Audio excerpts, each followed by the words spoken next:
This is the President of the Listeners' Association speaking, the Reverend Dame Colonel Mrs. Whitewash O.B.E. I have just emerged from negotiations on your behalf with the director of BBC Radio, and I'm afraid I must tell you that he is not prepared to grant we listeners, or large listeners,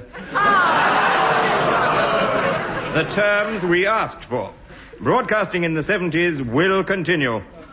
Did I hear cries of shame? No, I didn't think I did. Well, I tried.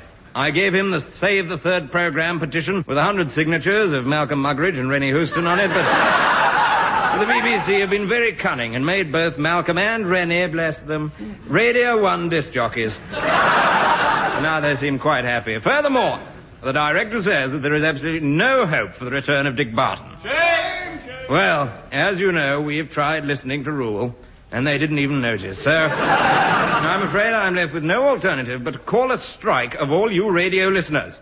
All those in favor, raise your right hands and bring them down in a vicious karate chop on your radios. Right, motion carried. All out! You must stop listening from... Now! Right, stop listening. Have you stopped? Anyone who answers that is a blackleg.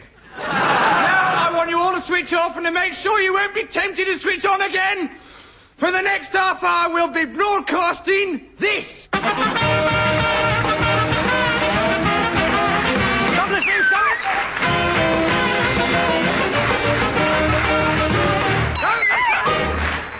We apologise for the quality of programme during the following sound, but we trust it will spoil your enjoyment of Tim Brooke Taylor, OBE, Graham Garden, OBE, David Hatch, OBE, Joe Kendall, OBE, and Bill Oddie, ODDIE. They are all striking, and some are more striking than others, as they bring you the ultimate full-frontal industrial deterrent. I'm sorry, I'll read that again.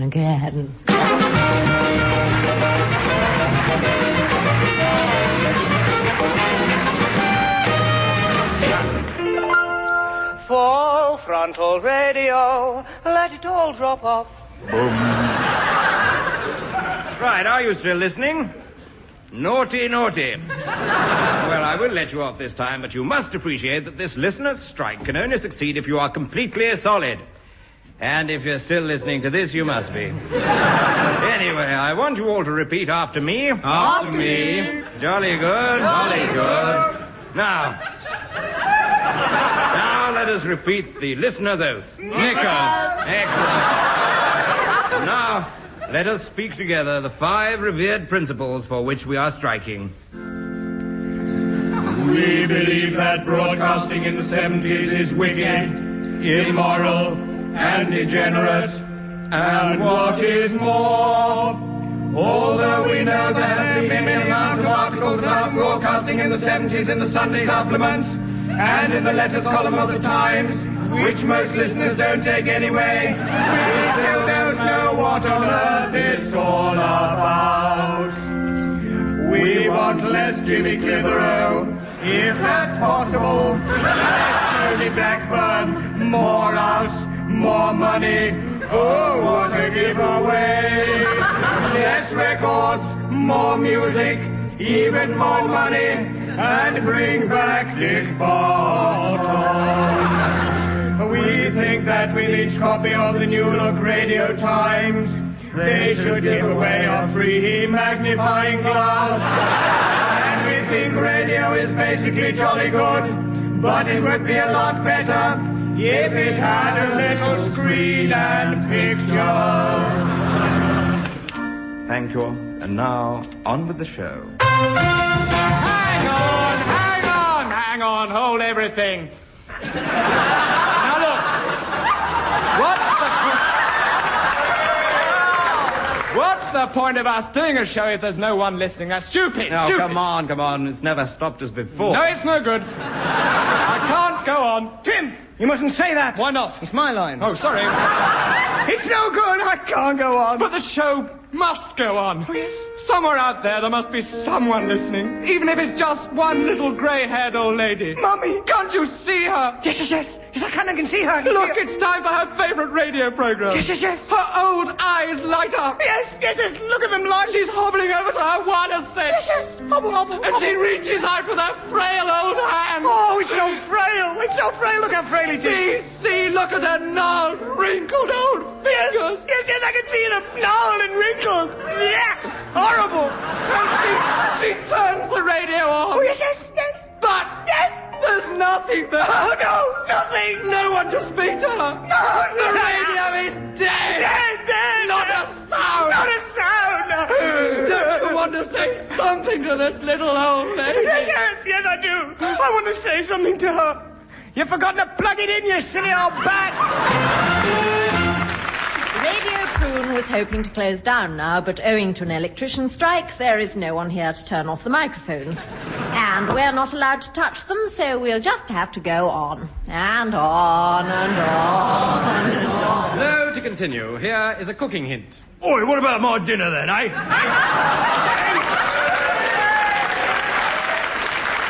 And now, it's recipe time.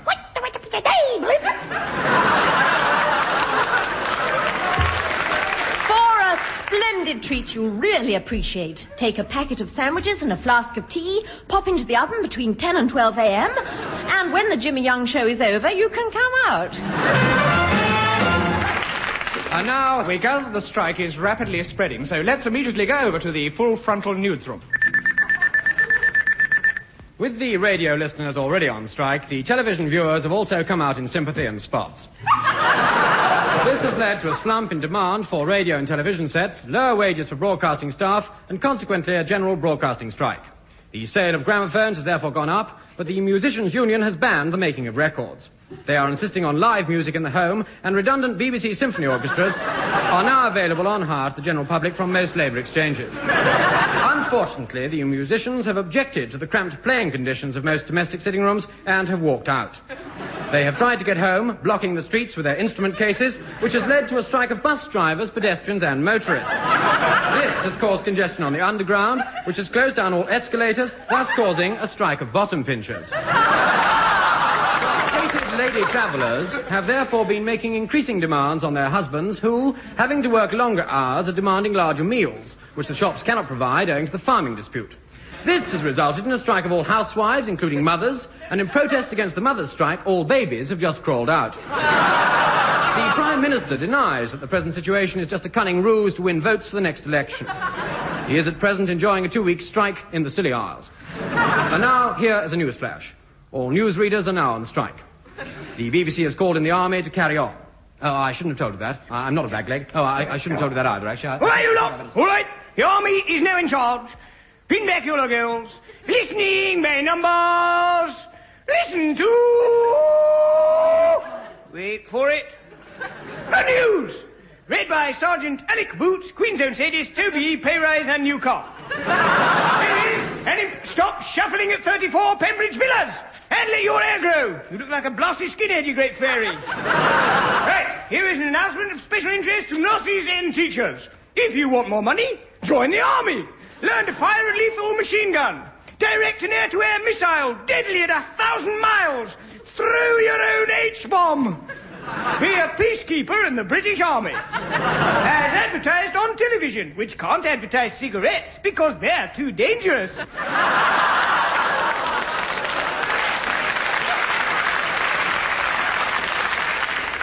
Of course, you know, the trouble with long-haired fellas today is they're too damn violent. Too violent.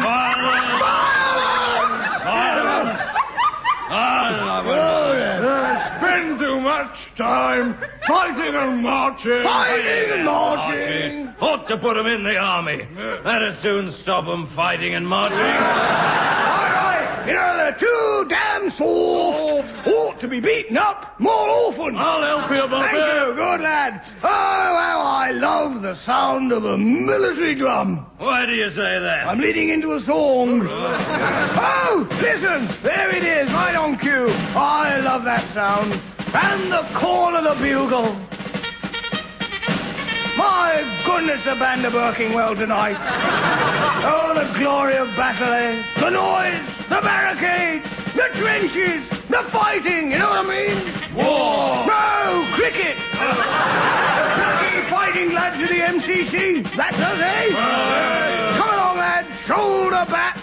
We gotta go out there and defend the 70 tour. MCC, fall in! Get up! Up, up, up, up, up, up, up, up. Proudly we march with our heads in the sand, backward where England calls. Calls, fighting the foe with a bat in our hand and a load of old cricket balls. Balls! We are the MCC, MCC, OBE. Gentlemen sportsmen, all are we, marching on to victory. We love the crack of the bat as it strikes a long-haired protester's head. And the rest of the country can say what it likes. We don't care, 'cause we're dead. Dead. We are the lads of the MCC. MCC, OBE. Gentlemen sportsmen, all are we, marching on to victory.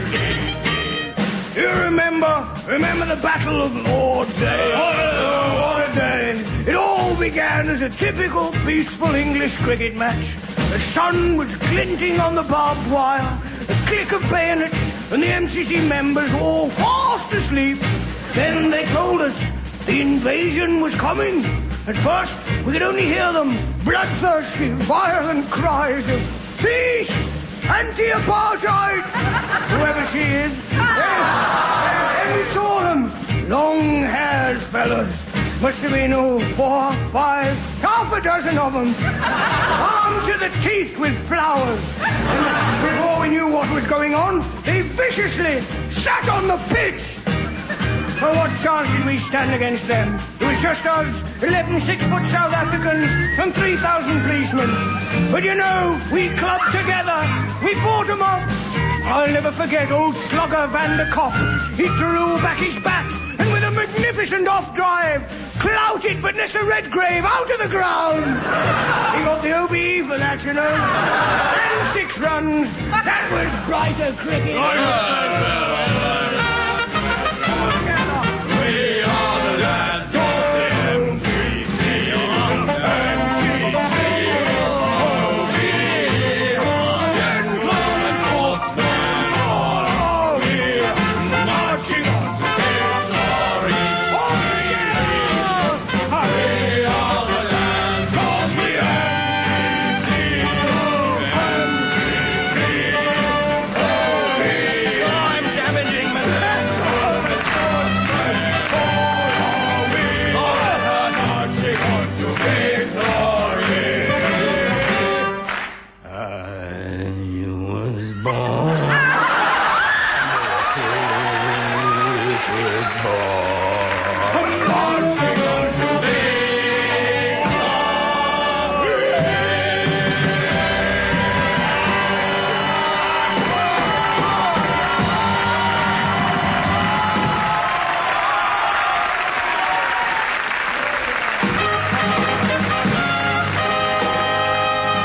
Hello there, this is Jim here, and we're going to be leaping about TNT, PDQ, DDT, CDM, and OBE. Because it's time for us to present once again this week's Prune Play of the Week. But before we hear the play, surprise, surprise, Jim's going to sing you one Jim-type song. Ladies and gentlemen, we do apologize for that. We should have done it a long, long time ago.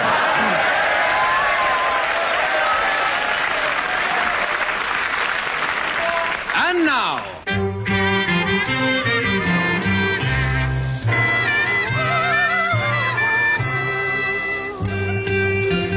come back with us now to the 16th century, back to the court of kings, back to the age of elegance when men were men and women were grateful. Yes, let us return to the days when England was under Henry VIII's reign and everyone carried umbrellas. Henry VIII was a singular spectacle of a king. He was a monocle.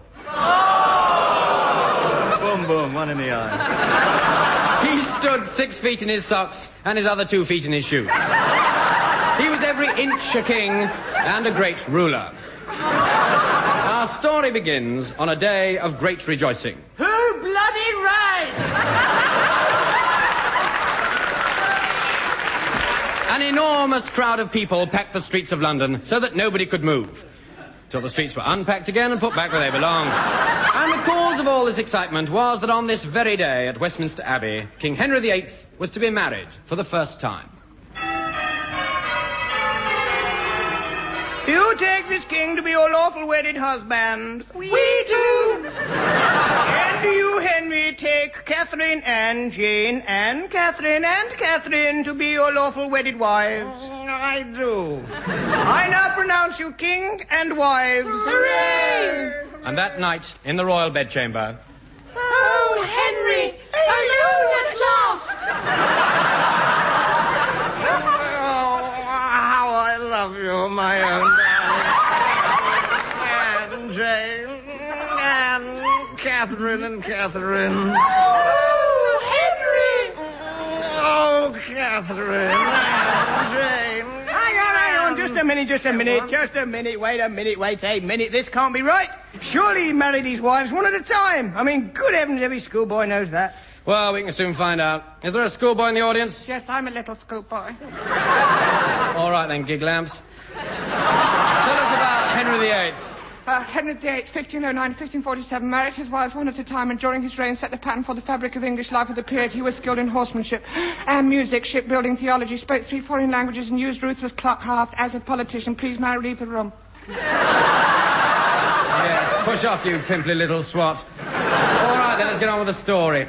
Henry has married Catherine of Aragon, but he's not happy. Oh, Henry, I can see you are not happy. What's wrong? My dear, we have been wed 3 years and we have no children. Can't you see? I must have a little son and heir. All right, we'll go to Butlins.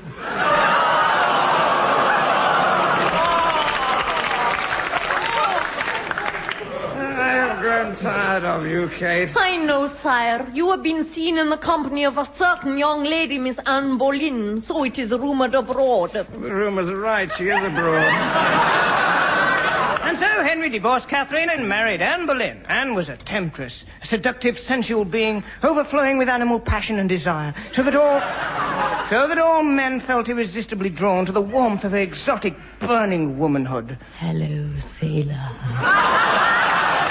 But Henry's marriage to Anne was not popular, as he was to discover in a conversation with his trusted friend and advisor, Cardinal Sin, OBE. Look, Your Majesty, heart. Would you be bothered if I had a little bijou wordette in your ear? What's your problem, Cardinal? I should have thought that was obvious. Anyway, Your Majesty, pet, me and my friend don't like your choice of a queen. Then which queen should I choose? Oh, you're the cheeky one. But we think you should get rid of Anne and marry somebody nice, like nice. I will not hear the queen slandered, sir. But, Your Majesty, pop it. The queen is not popular. The people mutter against her. Against her. Enough, Cardinal. Hold your peace. If you speak once more against Anne Boleyn, I shall have you hung, drawn, and quartered, chop off your arms and legs, boil you in oil, pull your head off, and stick you on the railings outside the palace. All right, as long as it doesn't tickle. Aren't I, Cardinal?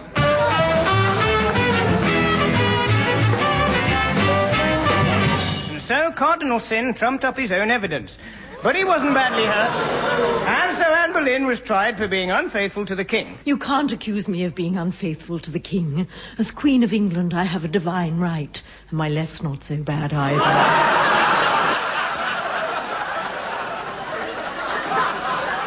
This joke is a valuable antique. It is, in fact, on loan from the Tony Blackburn collection.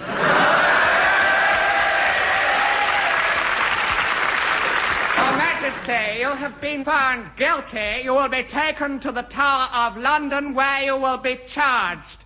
5 bob entrance. And the beefeaters will bore you to death.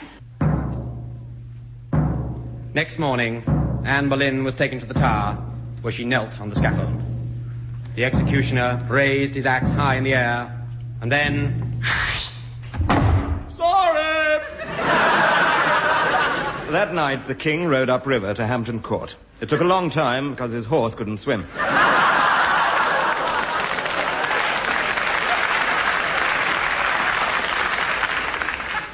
When he got there, he found Cardinal Sin waiting for him. Your Majesty, Hen, I've got another wife for you, Miss Jane Seymour, a commoner.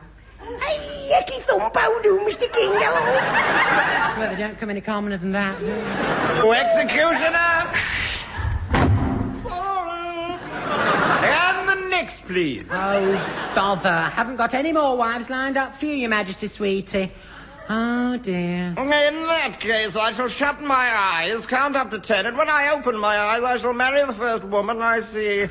1, 2, 3, 4, 5, 6, 7, 8, 9... I made it!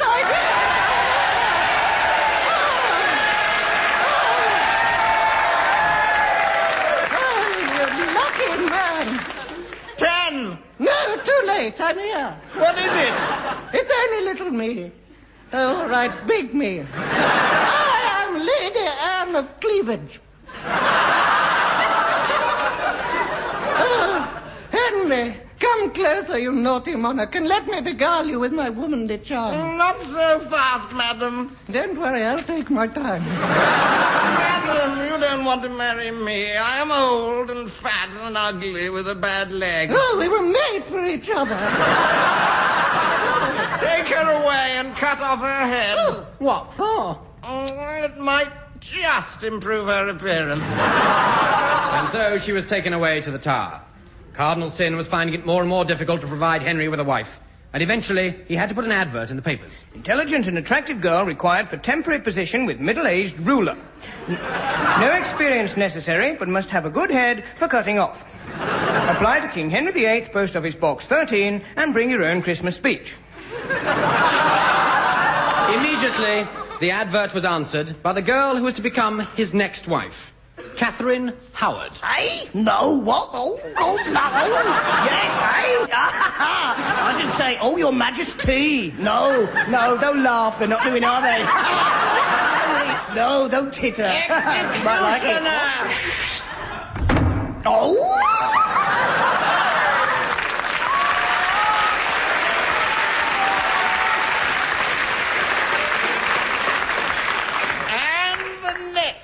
Next, the king married Catherine Parr. At first, they were happy together, but before long, the king was feeling below par, so he got rid of her. Once again, the king was alone, and now he was growing an old man. He watered him every day, and then, one morning, as he was pruning him, a strange thing happened. Henry had a vision. The earth seemed to tremble and shake. A huge, dark shape blotted out the sun, and a voice spoke to him. Oh, second chance.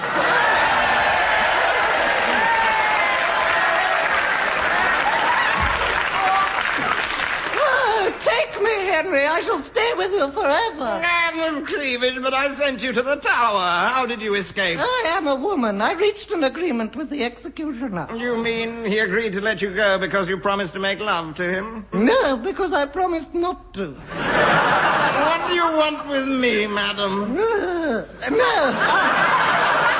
I am the lawful queen, and I shall reign beside you. Oh, no, you won't. Oh, yes, Who are you? Catherine of Aragon. I am still legally married to Henry. Well, push off. I want to be queen. Ladies, there must be some way to settle this. I have a plan. A list, sire. Yes? List, sire. If I list any more, I'll fall over. But soft, your majesty. If I list any more... I propose that Anne of Cleavage and I fight a duel at tomorrow's tournament, and the winner shall be queen. Yes. Then so be it.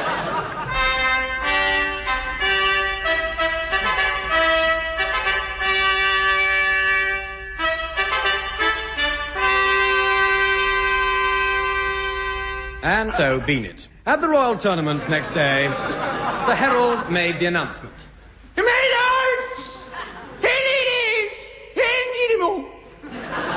The result of the last contests was as follows.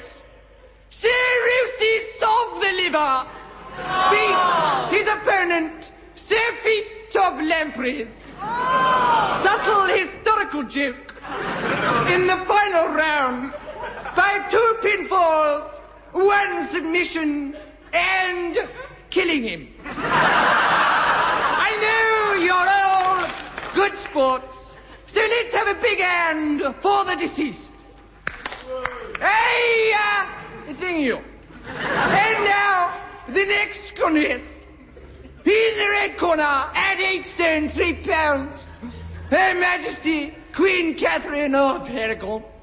And in the blue corner, at 1,500 weight, I give you your own, your very own, and there's enough to go round. Twice, Lady Anne of Cleavage, I think. Seconds way, round 1. And what a fight it was. Both women, clad head to toe in shining armor, stood for a moment glaring at each other, and then they sprang.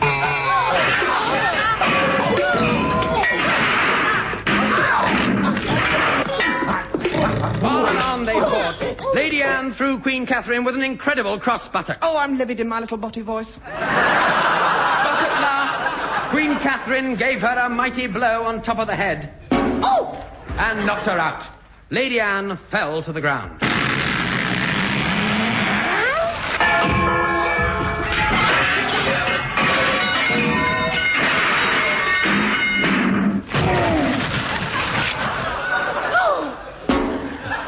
And so, Catherine became Queen of England. And as for the Lady Anne, she lay where she fell, an enormous heap of scrap metal. And there she stayed for hundreds of years, until one day, a passing stranger woke her with a kiss.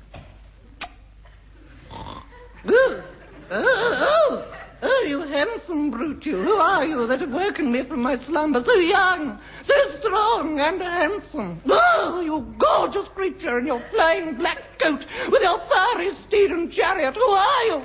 Speak to me. Here, Harold, look what I found. Sorry, oh my.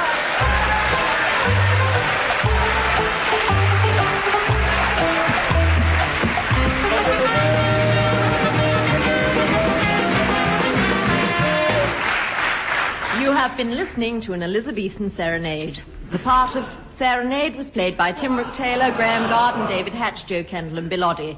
Serenade was produced by David Hatch and Peter Titheridge and Mrs. Nade.